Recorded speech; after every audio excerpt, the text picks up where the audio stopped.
大家好，大家好，我是小鹿啊。过去这一年呢，我一直都在忙一个项目，备孕。我知道你们现在心情很复杂，人类的本能让你们想说耶，网络的情绪让你们想说咦，所以现在你们的心情起伏啊，就可以用一句歌词来形容，就是耶咦耶咦耶耶哦，你们最终的情绪就是啊哦还好，我周围一些朋友啊，一听说我要生孩子，就跟我要去犯罪了一样。他说：“欧莫，不要冲动啊，你迈出这一步 ，almost 没有回头路啊，这辈子就完了，值得吗？为了那么一个不认识的人，我知道啊，这都是关心，但关心的有点太早了。怀孕哪那么容易呀？我备孕很久了，一直都没啥动静。后来就跟我的生育搭子托马斯去看医生啊，医生一听，这个操作频率如此之低，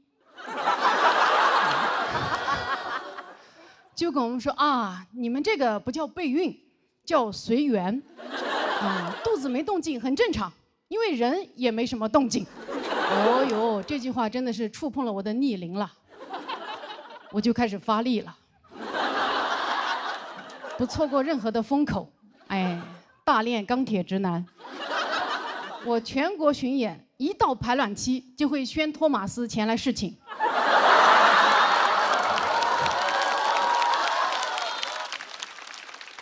他千里迢迢来到我的城市，千里送种，礼轻情意重。连续几个月的劳动派遣，高铁飞机票也花了不少钱了，这也算是重金求子了。但每次都是仰天大笑出门去，千金散尽还不来。于是呢，我又回医院做了仔细的检查，这回好了，不孕不育治好了我的生育焦虑。我输卵管堵塞，有多堵呢？这么跟你们说吧，我的两侧输卵管呀，堵得就像中国这2个脱口秀上升通道一样。你想出人头地，但是左右为难，最后只能。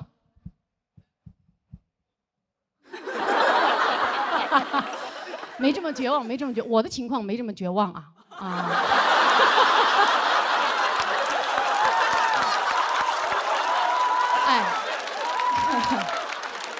这以前算不孕不育，现在还有的救现在是可以做试管婴儿的。很多人可能对试管婴儿没什么概念，对吧？我跟大家解释一下，首先合法，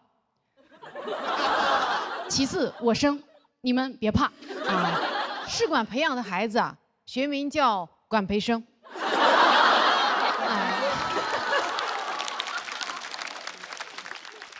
自从考虑做试管之后现在我在看托马斯，他都不是一个人了，他就是一管人。我现在经常跟他说有劳了，管人。他说哪里哪里，举手之劳，还是您能者多劳呀。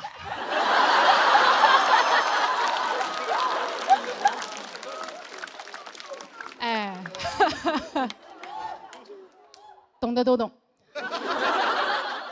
比起生育能力我现在更担忧我的养育能力。我真的很担心我当不好妈。我的担心呢，源自于我今年收养了一条小狗。养狗之前，我觉得我读了那么多书什么鼓励式教育、无条件养育，那不是张口就来。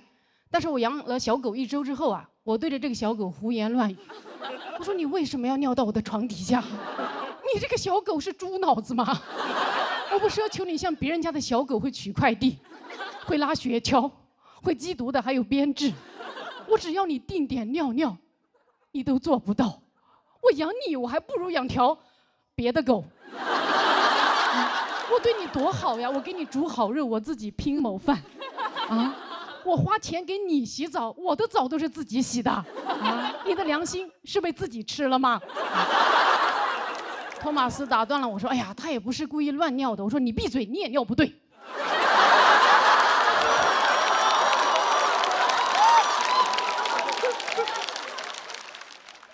他说：“我可以改，我可以改，但他只是个小狗嘛，他快乐就好。”我说：“他都不听话，他凭什么快乐？他可是一只东亚小狗啊！”我说完呢，托马斯就抱着这只法国贵宾出去玩了。我恨铁不成钢地看着他们俩活蹦乱跳的背影，我就开始担忧了。以后要是真的开始育儿了，你说我的东亚模式和他爹的西澳大利亚模式，会不会发生一些教育对冲啊？对吧？我对孩子说“棒打出孝子”，他对孩子说“你是最棒的”。我说“骄傲使人落后”，他说“落后也要骄傲”。我说“吃得苦中苦，方为人上人”，他说“吃啥苦中苦，来吃王中王”。这么东西教育一合璧，这孩子以后活得多么的矛盾啊，对吧？他对自己又爱又恨，他既松弛又紧绷，既稍息又立正，他含辛茹苦的吃香喝辣，凿壁偷懒，闻鸡就饿，头悬梁追短剧。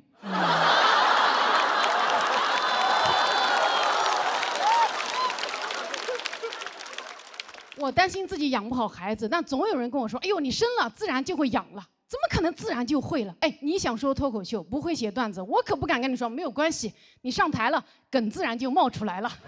你上台了，你自然就是喜剧之王了，不可能啊！我去年那么自然的就不是了。哎，做父母怎么可能自然就会呢？啊，我记得我第一次来月经的时候啊。那天早上我吃了我人生中第一盒龟苓膏，傍晚我月经就来了。我当时完全不知道发生了什么，给我吓坏了。我脑子里第一个想法就是我去，龟苓膏有毒。我赶紧去跟我爸妈说了我中毒的事情。我爸沉默不语，红着脸躲避。我妈递给我一包卫生巾就走了，没有给我任何解释。所以现在我也跟大家解释一下哈，棉花不好吃。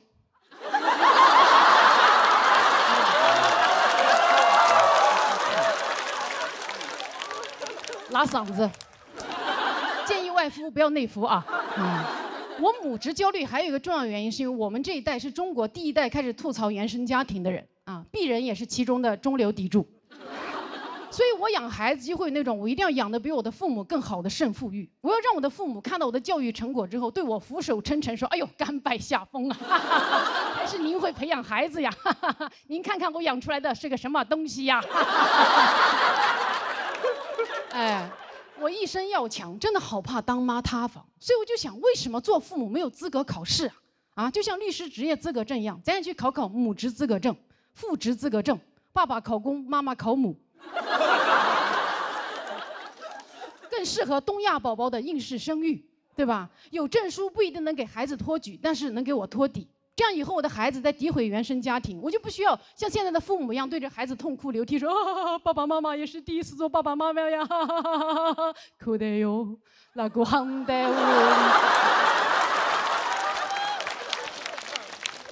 不需要这样了，我会理直气壮地把我的证书敷到孩子的脸上，情绪稳定地跟他说：“宝贝，抱怨原生家庭是很正常的，怪别人是人类的本能。但爸爸妈妈这边呢，也是国家认证的职业爸爸妈妈哟。咱们这个原生家庭是符合国标的。如果你还是不满意的话，建议你把自己重新养一遍啊！我当你是家人才告诉你哦。聪明宝宝都爱喝的飞鹤奶粉，用12亿公益生育补贴，补贴奶粉钱给孩子爱的贴贴，爱嗨爱嗨爱嗨哟。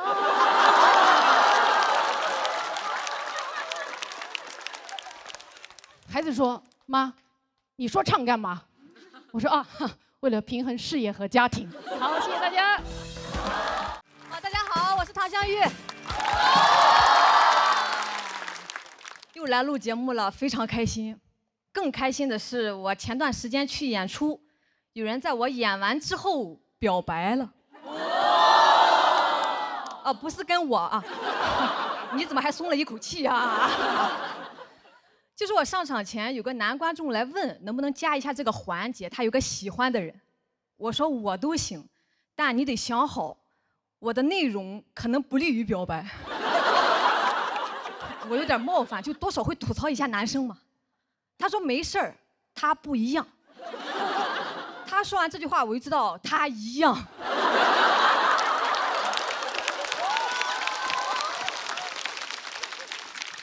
那天我刚讲完，他就窜上来了，让全场给到掌声和尖叫。那个架势都不是 carry 全场，是 marry 全场。把女孩也叫上来了，但人家还没说愿不愿意呢，就有人起哄亲一个，亲一个。当时场面就僵住了。我讲了1个多小时，还不如这一句冒犯呢。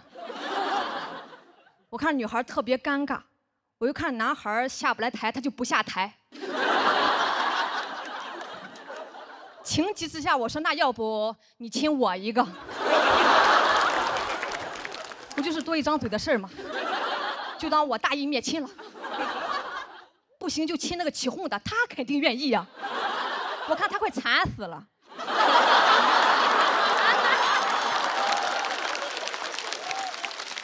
对吧？跟谁过不是过呀？哎呀，渴死我啦！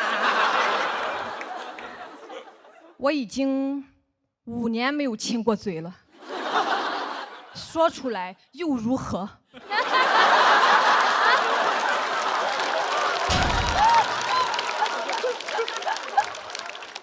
谢谢你的同情。谢我一个。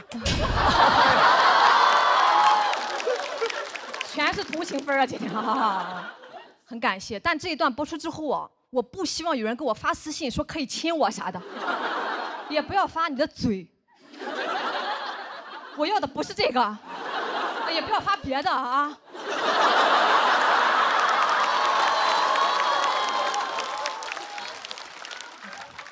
说不清了，说不清了，就是不用同情我，我也谈过恋爱的，有喜欢的我也会追。但是我追上了，我又想超过他，很容易就超过了。研2的暑假，我前男友说他要去学车，没时间陪我了。我说那我也一块去学呗。他说你不行，你没有方向感，你不用学，以后老公拉着你。啊，谁还会用拉这个词？好 low 呀！你学的是拖拉机吗？以后是啥时候？你科目2挂2次了。以后在这个驾校里拉着我吗？你许我朝朝暮暮，我陪你陡坡起步。到科目3更不得了了，晚上打电话就是给我讲发动机、仪表盘。那段时间我舍友都以为我谈了个飞行员。我本来我就严重的晕车，听不了这些，听都很想吐，可把我前男友担心坏了，担心我以后吐他车上，说以后坐他的车我得空腹。我就知道跟着他得饿肚子啊！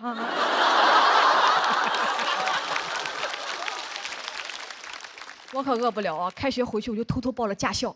哎，我惊喜的发现啊，开车是不晕的，那刹车油门你自己掌握你就不晕了。10码的推背感，是一种空前的成就感，太快乐了！快用 vivo S30给我拍下来，快乐你就 vivo Live。我做到了，我的人生不再设限了。教练说你压线了。哎，这手机是好啊，都抓拍到了，还能把我拍得这么好看，真的太努力了。为了比我前男友早考出来，那学期的选修课我都不上了，赢才是我的必修课。我啪甩出驾照的那一刻，他当时瞳孔都扩散了。啊，超过我了！我说嗨，一脚油的事儿。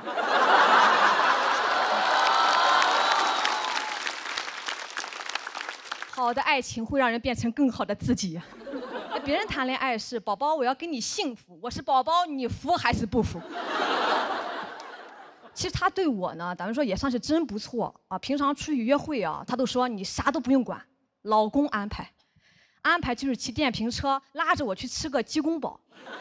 为啥骑电瓶车呢？因为他科目3也挂了。我说那要不我来骑吧，前面有挡风，还能暖和一点。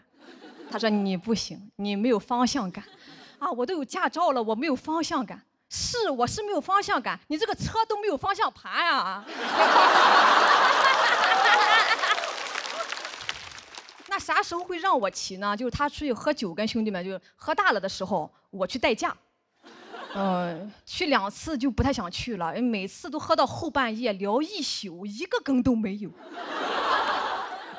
我就会忍不住接梗，这就形成了最初的开放麦模型。我一接就炸，哐哐炸场，一顿饭下来我专场都有了。好的爱情会让人变成更好的自己啊！但回来路上，前男友很不高兴了，连我的腰都不搂了，倔强地撑着车架子。他说你乖乖的坐着听不行吗？那是你的场合吗？拍你好几下了，让你少说话。我说你早说呀，我寻思我讲得好，你给我拍灯呢。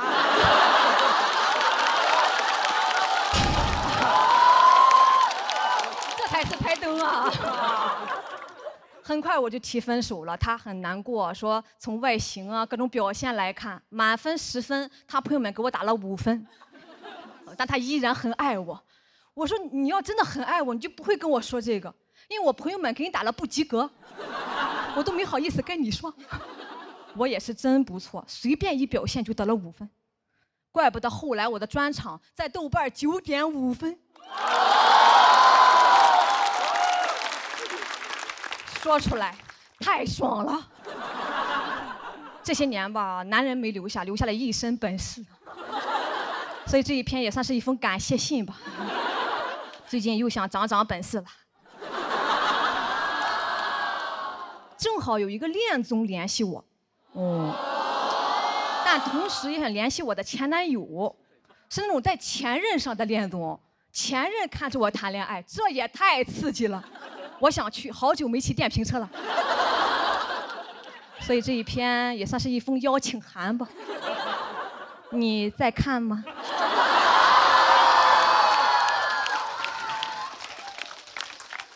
想火吗？驾照考出来了吗？啊，虽然做不成情侣，咱们做同事也可以啊。姐拉着你，啊。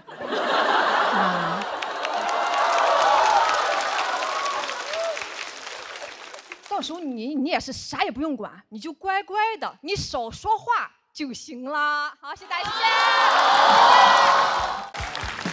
Hello，很多朋友，Hello，朋友们大家好，我是南瓜。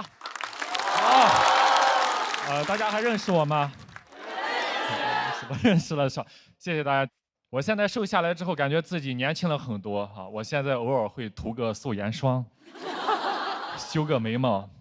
在上海，大家都说我精致，我把照片拍下来发在我的家族群里，我大舅说我是狐狸精。然后我去年上完节目没挣到什么钱，但我真的见了很多世面，比如在活动上知道王一博是真的帅，刘亦菲是真的美，这些都是我听唐湘玉说的。我的朋友走了起来，我知道我很平庸，没什么进展，我上限不高，每次比赛都讲一些外卖小笑话、外卖趣事，大家觉得挺有意思的，但也就那样。我没谈过恋爱，没有上过班，大家最有共鸣的职场爱情我都讲不了，每次得不了高票，我都有点怀疑自己要不要坚持下去。直到1个月前一场演出，它彻底治愈了我，是一个骑手平台组织的，现场来了500-600个外卖骑手。我从来没有讲过那么炸的现场，我说啥他们都笑，我说保安垃圾、外卖平台垃圾，他们站起来给我欢呼。那天给我台上讲出幻觉来了，我说今天这个舞台谁过来都不行，付航过来都打不过我，他来了都得被打，一个保安怎么拦得住500多个骑手？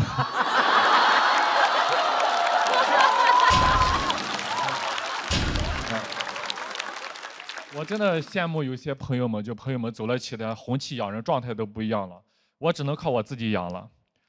我在家里我自己偷偷买了防晒霜，因为我送外卖，皮肤又粗糙又黑，我刚涂防晒假白特别严重，我还修了眉毛，就很辣眼睛。朋友见了说：“你咋这样？你怎么变成这个样子？”在他们心中，我都是那种光头胖胖的那种鲁智深形象，说你不应该去倒拔垂杨柳，怎么研究起了半永久？我每次出去，他们都笑话我，那我就不出去了。我说这防晒霜不行，它只能防太阳光，它防不了朋友嘲笑的眼光。偷偷的在小某书搜了美容护肤，小某书也懵了，3年了，你终于知道我是干什么的了。给我推的3个月变美计划，100天提升颜值，重建自己，重塑自己，做自己的女娲。戒糖加修护半年，素颜已达 next level。我很激动，满满的干货，点进去全都是卖货的。但我相信，我就买了，因为我想恋爱，我想变美，我就在里面买了胶原蛋白、维 C、维 B、花青素、葡萄籽、益生菌、鱼油。我真的买了一大堆药，一天吃1把药，感觉吃药都吃饱了。每天在肚子里面炼丹，练的什么丹？练的30年从没谈过恋爱的孤单。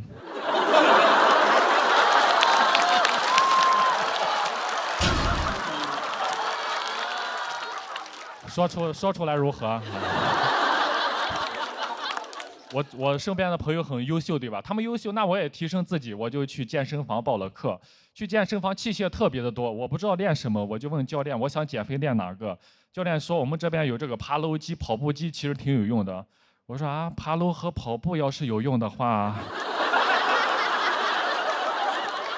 那我还不如去外面接单吧。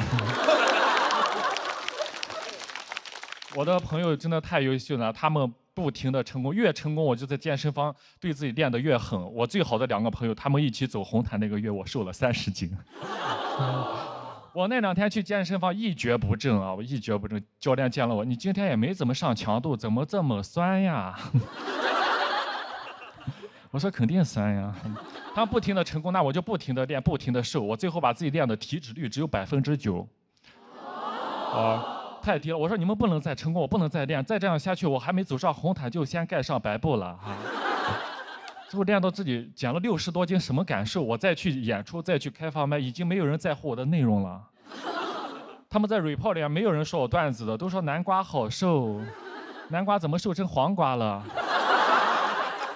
南瓜怎么瘦下来有一种命更苦的感觉？我说肯定命苦呀，戒糖半年多了。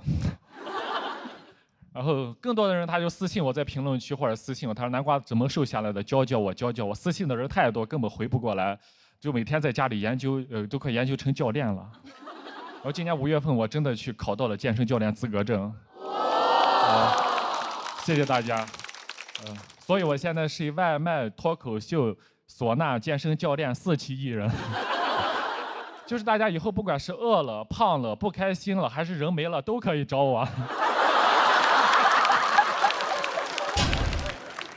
所以我现在呀，我就是全能南瓜。谢谢大家，祝你们开心。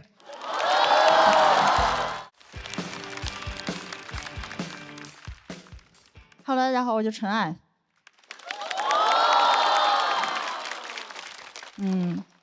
我做脱口秀这行也有几年了嘛。混的怎么说呢？不能说大红大紫吧，也算是没有收入，根本没商演，每天在家只能健身、看书、做饭。但我发现我现在的生活，跟网上那些成功人士晒出来的生活，有点高度重合，搞得我都很怀疑，我真失败了吗？不会太成功了吧？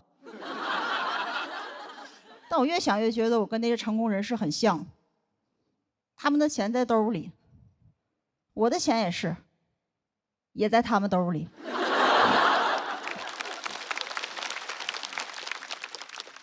当然，我也不是不想努力，我只是想休息一下。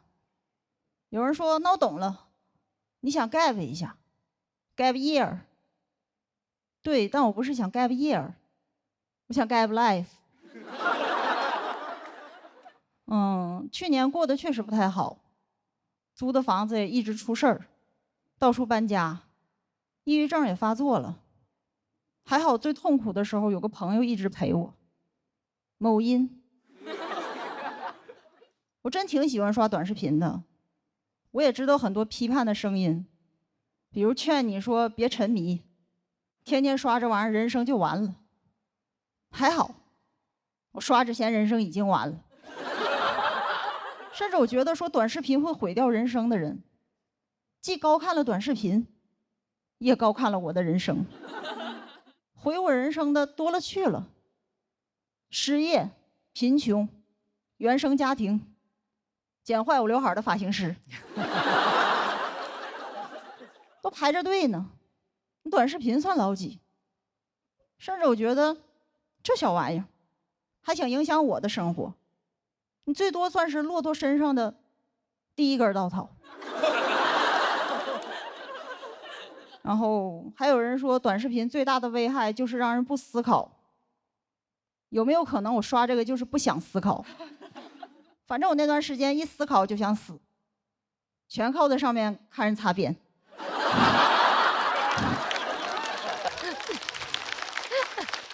具体看什么我也不细说了，导演不让，说只能浅浅带一嘴。我说懂了，让我擦边。真的，我这个人没别的优点，就是爱上头。刷这东西一天上头10多次，我没从头上下来过，上面全是我的 crush。真太快乐了，根本舍不得死。所以他们擦的是自己的边，救的是我的命，都是活菩萨。我给那钱也不是打赏，那就是香火钱。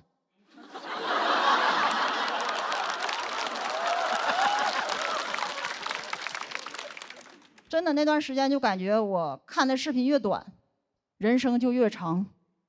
我靠短视频续命，3秒3秒的续，就感觉阎王让我3更死，我不小心刷到5更。后来阎王都急了，说你干嘛呀，还死不死？我就把视频分享给他，他也上头了，不催我了，开始催更。真的，我发现我很需要这个东西，因为我的人生中找不到几件事儿让我既快乐又上瘾，还合法，而且还很省钱。因为我看了1年多直播，只在最开始充过1块钱，然后就靠着在里边抢红包挣了好几百。我每天在直播间为自己谋福利。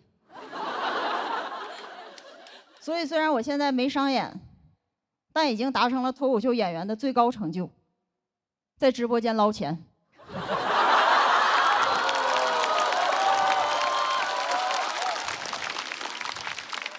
真抢了不少钱。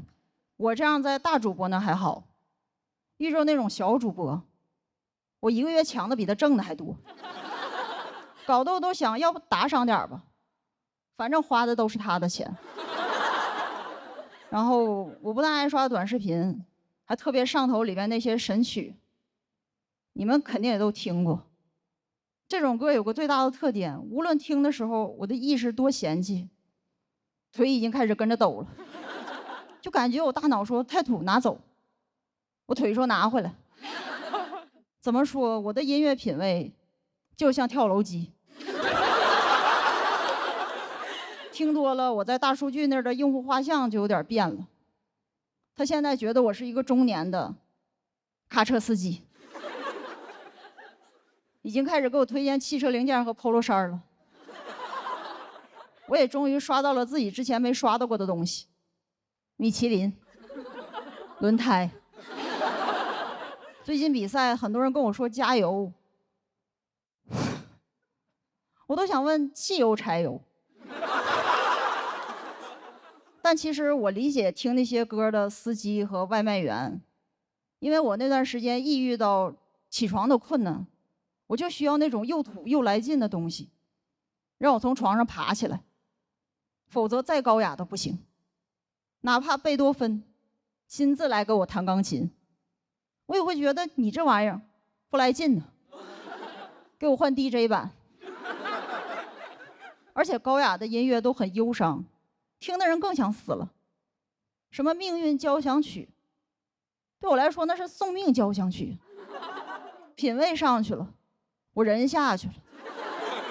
我们这次主题叫说出来就如何。其实我真的很想说，对于我们很多人来说，活着已经很难了，真的顾不上高雅。甚至我觉得说我们不高雅那些人，也没有多希望我们活着。所以我也不用多说，有相似经历的人会理解。而我现在只想跟他们说，再撑一撑，先别跳楼，听跳楼机。讲到这，谢谢大家。大家好，我叫小海。谢谢谢谢。我们今天的主题是说出来又如何？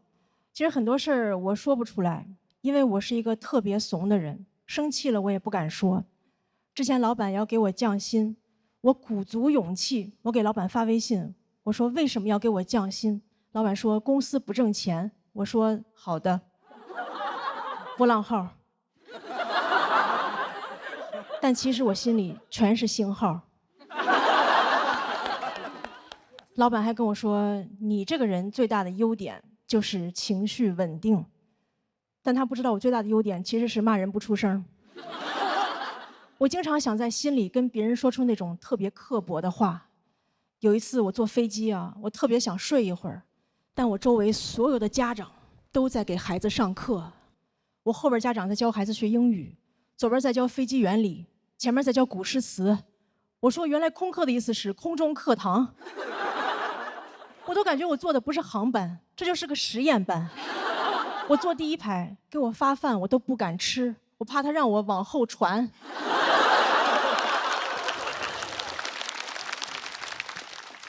我坐那儿我都不敢打开遮光板，我怕我一打开，班主任在那儿趴着呢。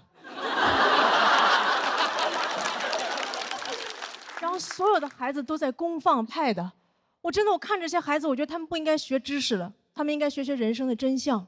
我就想跟他们说，我说努力就能成功吗？别做梦了，你让阿姨做会儿梦吧。你知道你为什么现在还得这么卷吗？是不是因为你在经济舱？你去头等舱看看，那帮人早就躺平了。还有那个学飞机原理的，你长大也不会坐驾驶舱，因为你看pad太多，已经戴眼镜了。还有那个背古诗的，你背这么多诗，以后想当诗人吗？当诗人有用吗？现在中国最有名的诗人在卖牛脆脆。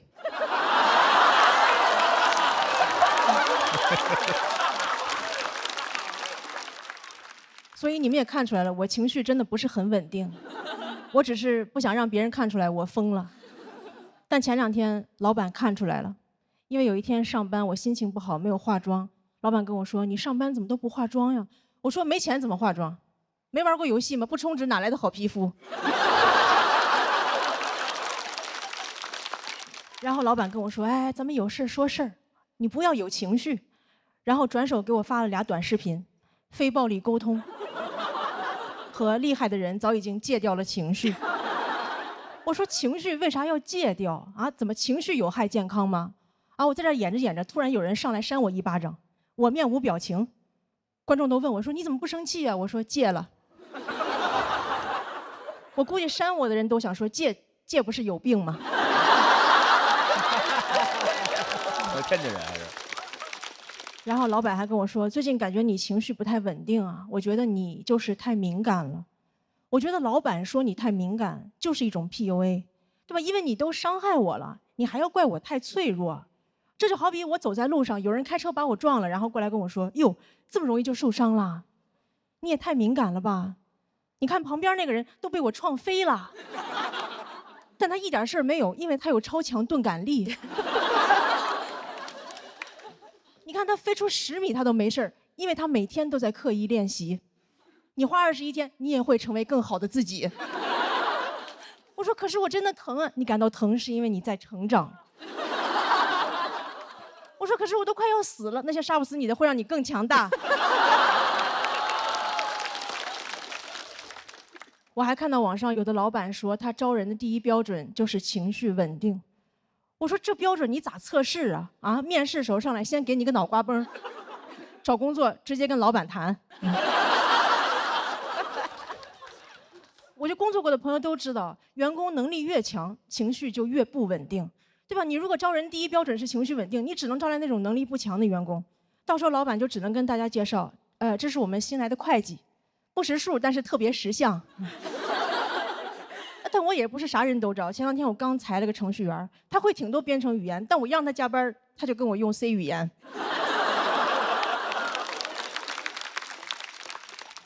然后前2天老板又要给我降薪，我直接跟他用了一句 C 语言，然后就没有降。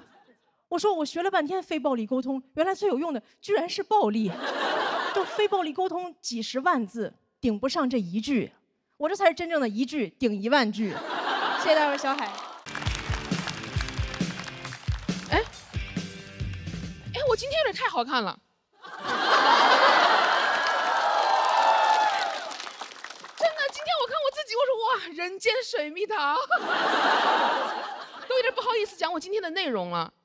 我本来是想说我很抠门儿，因为虽然你们看不出来啊，但其实我对于时尚跟购物是一窍不通的。就在我心中，购物只有2种模式，一种是这个都给我插下来，另外一种是这个都不是我弄坏的啊。我记得有一年冬天啊，我为了奖励我自己，给自己买了一个200块钱的外套。我高高兴兴出门去，一个朋友指着那个 logo 问我：“你现在是有钱了哈，几千块钱的衣服，你说买就买。”我想完了，搞到假的了。但我是个很诚实的人，还是跟他实话实说。我说啊，我也不懂这些，喜欢就买了。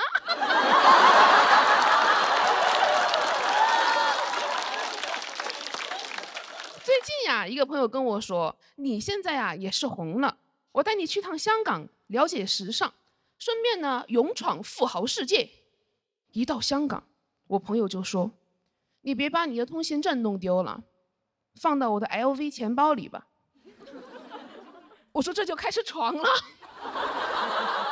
他把他的钱包拿出来，我说这个上面也没有 logo 啊。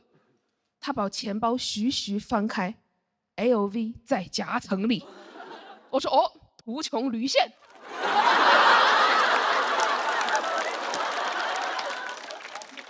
我们俩在逛街的时候，他指着前面一个女生说：“他说你看，那个人穿的是假裤子。”我当时第一反应，我说什么是假裤子？就是他其实没穿。他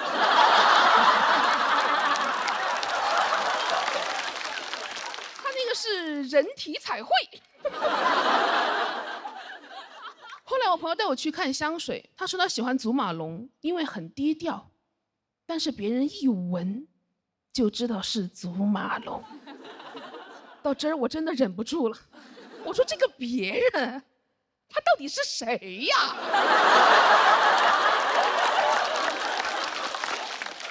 他为什么一直对你望闻问切的？而且真的有人那么懂品牌吗？因为如果是我闻到别人的香水，我只会说嘿嘿，你好香啊。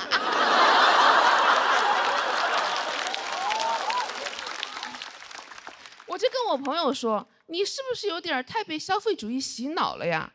他说那你回上海的时候，我帮你升舱吧。我说消费主义也好香啊。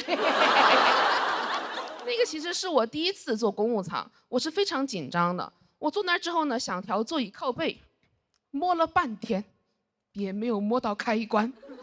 你知道，主要是也不敢大摸。不了解公务舱，我怕我摁个啥按钮，给飞机舱门弹开了。那样的话，我的惊呼声会显得很像祈祷啊！门。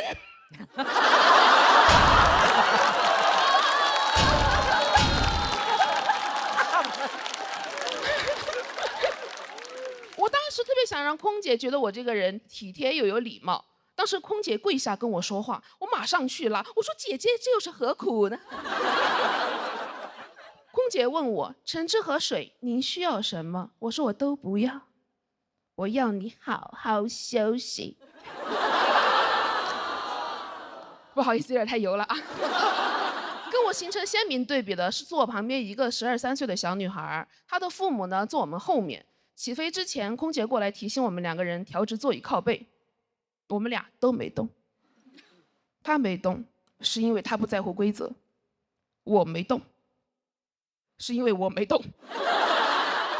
我做不到她那么松弛，还是带着一些经济舱的拘谨，就感觉我虽然人到公务舱了，心还没过来，怎么身体跟灵魂总有一个在经济舱？而且我当时看着她，我就想啊，她躺得那么平，她不怕待会儿飞机起飞的时候，她从后面滑出去吗？后来我想他不怕，因为他身后有父母托举他。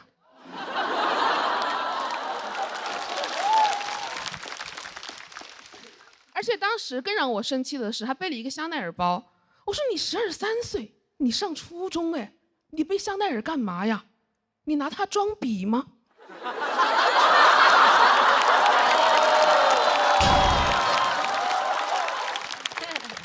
但是说真的，我是很羡慕他的啦，因为我爸从小就是穷养我，就对他来说，除了生存需求之外，其他都是浪费钱。我10岁的时候想吃榴莲，我爸就不高兴。他说：“你是真的想吃榴莲，还是因为它贵呀？”我说：“有没有可能就是馋呢？”我知道我爸可能怕我以后过度爱慕虚荣，但是榴莲有点太没必要了吧？那长大以后别人拜金，我拜金枕榴莲。哎，我本来只是一个馋嘴的小女孩，在我爸那儿我会成为一个榴莲捞女。其实我知道，就是当时在飞机上碰到那个女孩的那一天，是我整个人生当中第一次特别的想要一个香奈儿包，但多年的教育使我决定买个假包。经过我详细的市场调研，我发现那种很真的假包也要3、4千块钱。我当时问那个店家，我说这真的是假包吗？他说：“哎，包假的。”其实我很清楚，我想要的根本就不是那个香奈儿包，是那种在任何场合下都可以很自在的感觉。但我还是想要一个香奈儿包，里面装满榴莲，这样别人一闻就知道，这才是真正的丑男儿。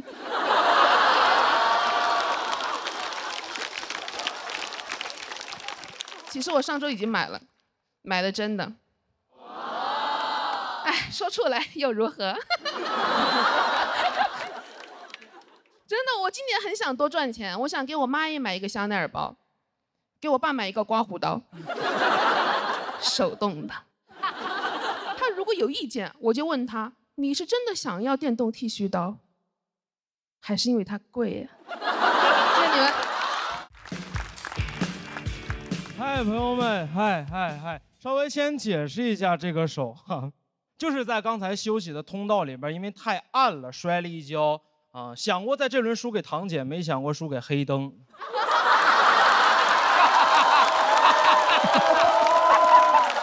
啊，哎，正式开始了，我叫于博啊。说实话，比到第3轮没有想到，但是压力真的很大，因为前2轮比的还可以。第1轮6块金牌，哥们儿上来就拿了一个。第2轮上来就给用，非常符合我的消费观念，兜里有就得花。啊，用了一块复活金牌，现在是全场唯一的活死人。说实话，这个月一直在自我怀疑，是不是太差了？我就是那种很容易自我怀疑，然后逃避面对的人。来了上海这么长时间了，我是因为觉得自己英语差，不敢和外国人说话。但不是说真的差，英语还可以高考，但就是自卑。我在想，我是上海本地小孩，我小时候见过外国人，我长大肯定落落大方。我说 homie， let's tell neighborhood right？ homie 哈，因为我是活死人。我哪管是省会小孩呢？我小时候见过外国人，我妈也会自信地推着我去背英语课文，对吗？新概念 ，Last week I went to the theater， 快点，张嘴，别逼我干你，快点。但我是农村小孩，我小时候见过外国人，对我们来说只能是侵略者。在农村见着外国人是我一生的阴影。在老家见着2个白人，我说这是啥呀？怎么了？八国联军撤退没通知你啊？怎么东西拿到大英帝国博物馆给你俩落下了？我妈让我去说话，我能说什么？我说兽首是中国的。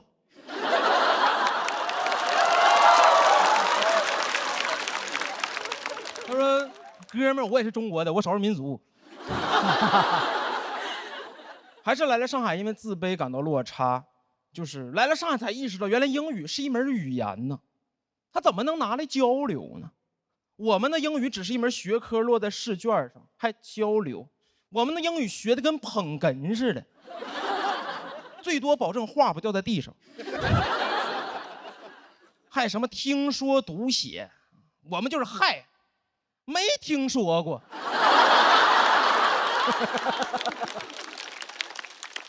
天天读写，不知道自己是一个人还是个硬盘。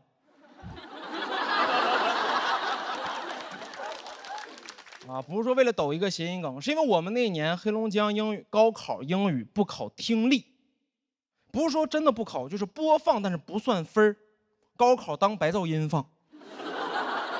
我们训练的不是如何听懂外国人说话，训练的是如何在外国人说话的时候屏蔽，专心干自己的事儿，快点。阅读理解，写作文，快点。长大了，外国人说话不是听不懂，听不见。一听着外国人说话专注。出国都没有工作，特别适合给外国人做美甲。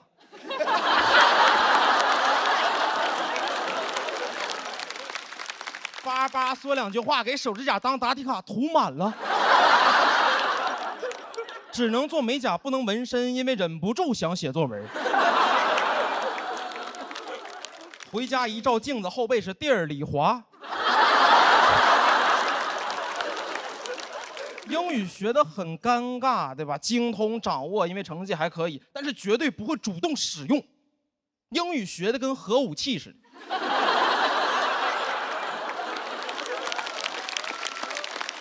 朋友还问呢，说你会不会？有时候会，他说那你说呀，我说还没到时候。我方不使用，但掌握英语威慑。别说英语了，来上海中文都快不敢跟别人说了。前两天在路上，一个闯红灯的电动车把我撞了，不是撞的这个，把我撞了。当时我挺生气的，因为我占理，我说你闯红灯是错的，你道歉。他理直气壮。他说我在闯红灯的时候故意站在路中间，我没有父母。说我在马路中间站着是为了投胎见我的父母。给我一顿骂，在他眼里边我是一个恶意撞他的孤儿，我是个肇事孤儿。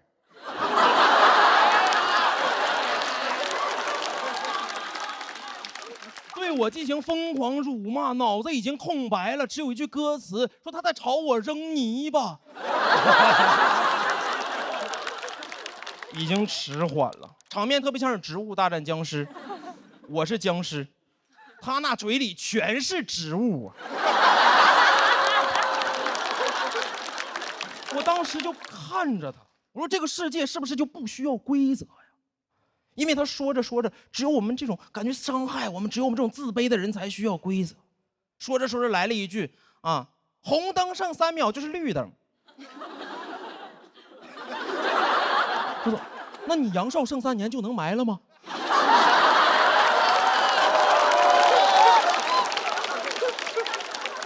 我就是觉得，怎么有的人狂妄到就可以修改规则呢？你没有办法说服他们，很难，难到说服。当年我们老师让我读说服。但说服从来没有真的读过说服，人怎么能修改多音字呢？这不是欺负那些没有人撑腰的多音字吗？有人撑腰的怎么不欺负呢？啊，单依纯，那粉丝不骂你吗？你搁那犟嘴，哎，如何呢？又能怎？我就是觉得这个社会任何角落都需要规则，这是我们自卑的人的堡垒，甚至别人家。我受不了一去朋友家是吧，当自己家一样，我不能把这儿当家。我真把这儿当家，我就把你撵出去，我不喜欢别人来我家。当时有2个发小来上海看我，当时就是假客气，我说你们2个随便坐。一个哥们儿开始翻我的衣柜，另一个翻我的冰箱，我往那一站，像个中介似的。我这从东北来看我，还来看房的呀？怎么直接拎包入住了？然后2个人吃会儿外卖，一个哥们儿说在这住吧，另一个说好。我说啊。2个人躺到了沙发上抽烟，很过分，但碍于情面，只能小小的报复他们，在他们抽烟之前拿走他们的火机。做到这种程度了，他们才被迫用燃气灶去点烟。拿完之后，觉得自己很无助，感觉自己特别像是印第安人。有没有可能当年印第安人也就是客气了一下，和第一批下船的欧洲人说你就当自己家一样，他们直接拎包入住了。印第安人往那一站，欧洲人说在这住吧，另一个欧洲人说好，印第安人说啊。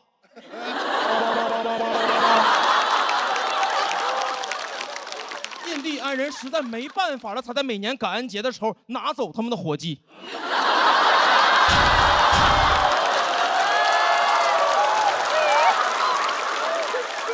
我真的觉得自卑的人的底色和印第安人是一样的，我们最大的共同点就是都不会说英语。第一次在老家见到白人，都是我们一生的阴影。我们就是站在那里不动，他们向我们走来，我没有办法说服他们，但是我希望能永远说服自己。谢谢你们。大家好，我是嘻哈。哎，欢迎大家！我给大家做自我介绍，我是一个空姐，看得出来吧？听得出来气血很足哦，应该看得出来，感觉到不好欺负啊。但我刚刚上班的时候，有一次我在客舱服务，我站着发水。我就感觉我的屁股一直在被人摸，我当时都懵了，我本能反应转过去就是，你摸我屁股干什么？当时我声音很大，所有旅客都看向了那个旅客，他理直气壮地端着一杯水说，我没摸呀，我叫你帮我加杯水。我说你叫我加水可以按呼唤铃，你按我屁股干什么？他也不会亮。同事说你声音好大，你就不怕他投诉吗？我说哎，我被摸屁股，我还不能声音大，再说他能投诉什么？下去就被投诉了。他投诉我说服务态度不好。我领导问我你跟旅客说什么了？我说我屁股不亮。领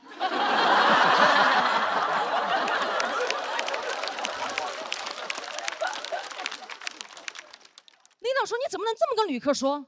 我说就是不亮啊，你的会亮吗？给我看一下。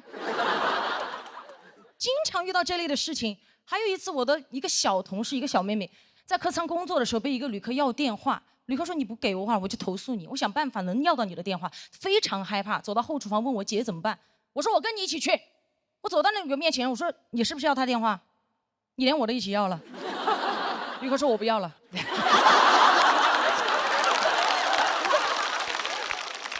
为什么不要？他说我就是不想要了。我说嘿，电话只想要一个了，刚刚发饭的时候餐都要2盒。但这句话我没说啊，我怕被投诉嘛。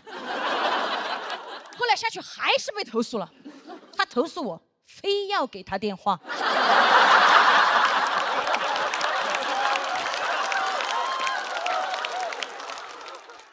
前不久我闺蜜也是给我打电话，我刚刚下班不久，她给我打电话说她在一个工作局上，她的一个工作局上她走不了，让我过去接她。我到了之后，她领导突然站起来说：“哎呦，空姐来了，快点快点快点，空姐来了，快点快点，都在等你，来坐下吃点，都在等你。”我说都在等我，我一看桌上什么都没了，等我干什么？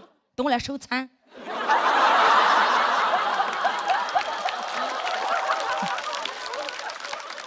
我刚刚下班又要上班。刚坐下，他领导就递了一杯酒在我面前。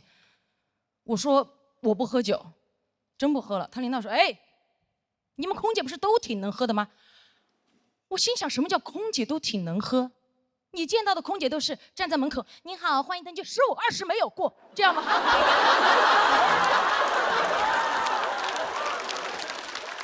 没有吧？所以当天我还是压制着情绪，礼貌的跟他讲，我说真不喝了，领导。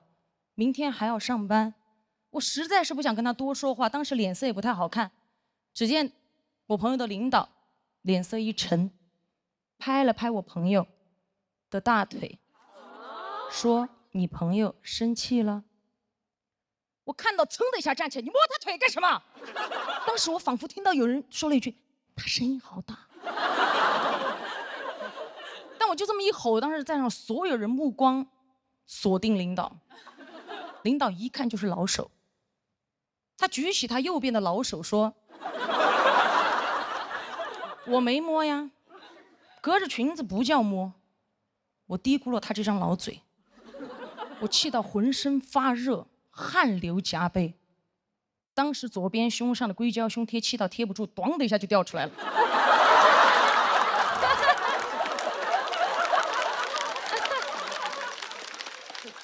我捡起来想贴回去，突然看到有一只蚊子飞到了领导脸上。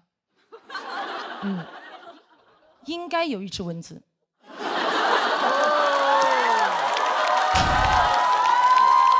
就是有只蚊子。我抓着我的胸贴一啪甩在他脸上，啪一声巨大声，当时领导都懵了。他说：“你打我干嘛？”我说：“没打呀，隔着胸贴不叫打呀。”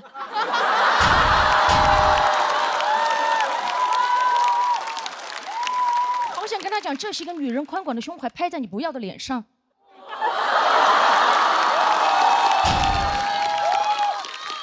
我手收回来的时候，胸贴依旧在他脸上，显得他脸皮更厚了。他当时什么话也没说，只是默默地摘脸上的胸贴，一边摘一边看着我闺蜜说：“你朋友挺有种的。”你看，他连这句话都不敢对着我说，因为他知道我真有。而且他但凡有点常识哦，他就知道这不是我全部的实力。因为我还有一个胸贴。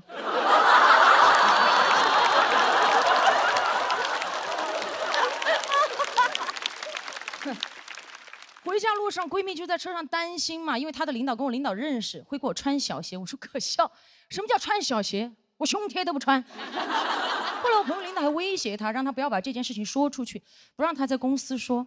好，我上电视上说。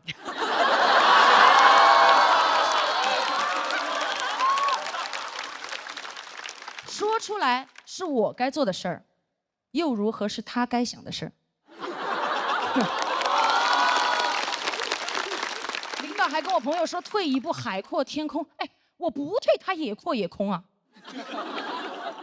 凭什么要求我们心胸宽广，他怎么不注意自己的言行？哎，我们坦坦荡荡的胸怀都需要遮遮掩掩，他猥琐的大脑凭什么堂而皇之的带出来？我觉得不公平，我建议他出门带脑罩。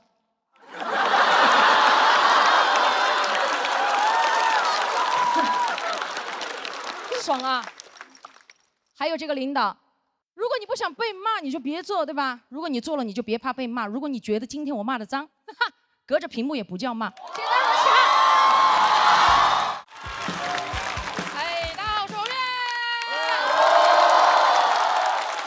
哎呀，第三轮了啊，该讲点原生家庭了啊。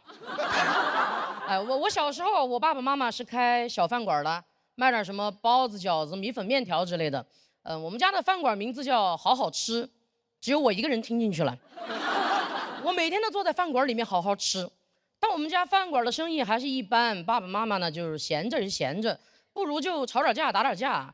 饭馆嘛，也需要一些真正的人间烟火哈。我印象里面最深的画面就是两个人忙着忙着，突然就打起来了，从那个店门口打到后厨，两个人简直不知天地为何物。甚至有的时候就是你一盆肥肠，我一盆牛肉的互泼。我们店里面有些顾客明明点的就是一碗素面，吃着吃着就变成了臊子面。而且我是来了上海过后，我才知道你们这边管臊子叫浇头。我觉得这个叫法简直太对了。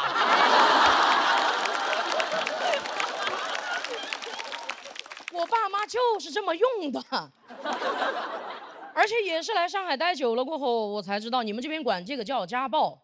我觉得这个叫法简直太对了，因为我妈就没赢过。我知道你们现在很紧张啊，我当时的家庭氛围就是这么紧张。你们反正就紧着听吧，我松着讲啊。反正这些事儿，我觉得说出来又如何嘛，是吧？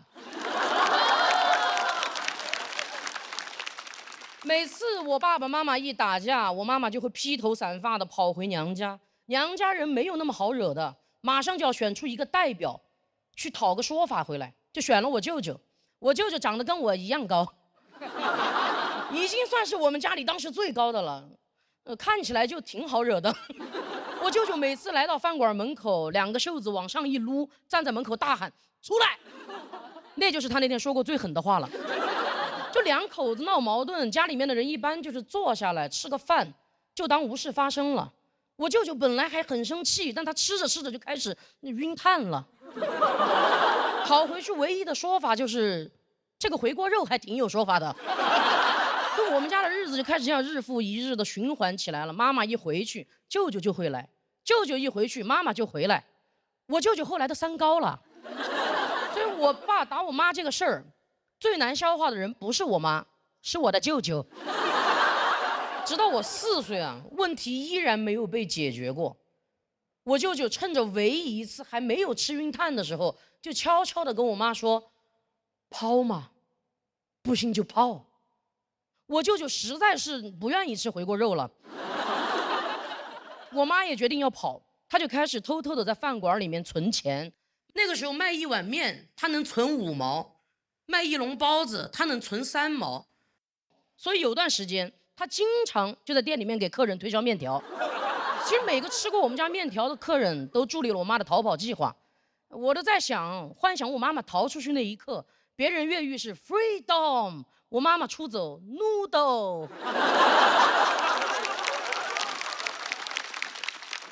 一个凌晨，像往常一样，我爸爸还在熟睡，我妈妈已经系好了围裙，从家里去饭馆的路上，突然就消失了。我后来问他，我说你到底是什么契机决定要走的？他说当年有一部火遍大江南北的电视剧叫《不要和陌生人说话》，有看过的吗？有看过的吗？看过的你们也有点年纪了哈，你们反正是。我妈确实太喜欢跟陌生人说话了，她不说话的话，饭馆的生意会更差。就这个电视剧把我妈妈一个艺人都听 emo 了，她看着看着就在想说啊，还能这么打？越往后面看越说，哎，还能这么跑？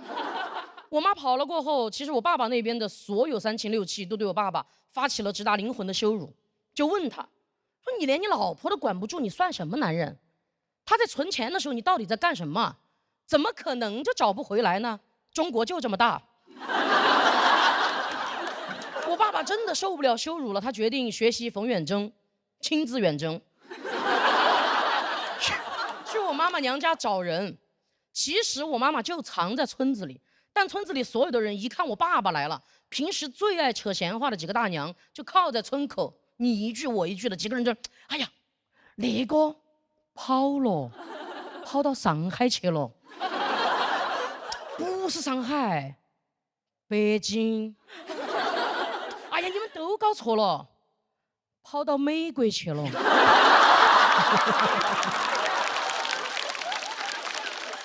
爸爸听完过后说：“难怪我说怎么中国找不到啊！”我妈其实最后是通过失踪2年才成功的自动跟我爸爸离婚的，所以法院判决那天出庭的人只有我和我爸。我觉得我妈妈挺勇敢的，她的缺席让我第一次看见了一个看不见的女性，因为她知道挨打的她离不了婚，她就只能成为那个消失的她。我知道你们现在又紧张了啊，但当时法院的氛围就是这么紧张。你们紧着听吧，反正法官是松着判的，把我判给了我爸爸。当时他对着4岁的我说：“小朋友，你是想跟着爸爸呀，还是想自己出去单干呢？”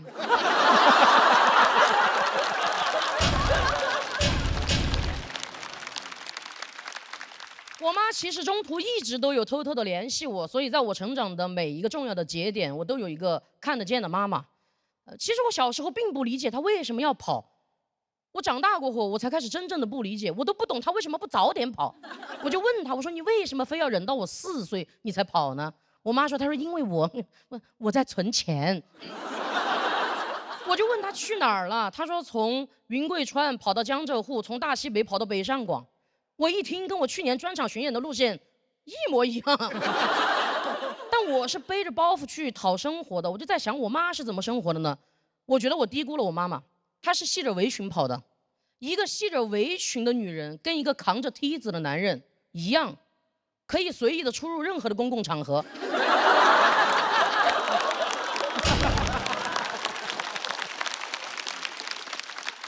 就哪怕是联合国开会，我妈去了，保安一看到她，她说：“哇哦，包子饺子普利斯。”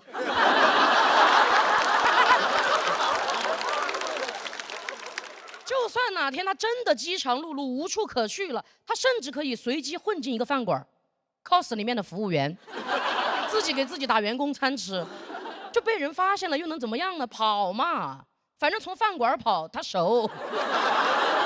而且最后跟大家分享一个好消息啊，我现在跟我的妈妈生活在一起。我在成都的郊区买了一个小房子。其实我从中专毕业过后，就一直在疯狂打工存钱，直到我接触了喜剧，我发现演一场即兴喜剧我可以存200，演一场单口拼盘我可以存300，所以有段时间我就特别爱演拼盘，因为我知道爱拼才会赢。我妈妈看我这么疯狂的存钱，她也挺紧张的，生怕我要跑。我说：“妈妈，这个家没有人需要再跑了。”谢谢大家，我是王悦，谢谢。